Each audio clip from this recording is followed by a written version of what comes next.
সবার অংশগ্রহণে অন্তর্ভুক্তিমূলক রাজনৈতিক কাঠামো তৈরি করতে চায় বিএনপি। ধর্ম বর্ণ নির্বিশেষে সবার অংশগ্রহণ নিশ্চিত করে জাতীয় সরকারের মাধ্যমে দেশকে এগিয়ে নেওয়ার কথা বলছে দলটি।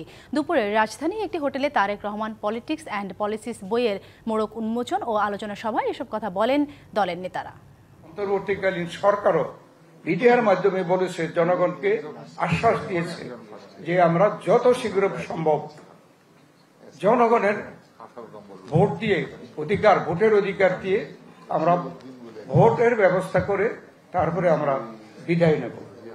ডিরেগুলেশন করে ডিলিবারেশন করে মানুষকে ক্ষমতায়ন করতে হবে, সরকারকে ক্ষমতায়ন না।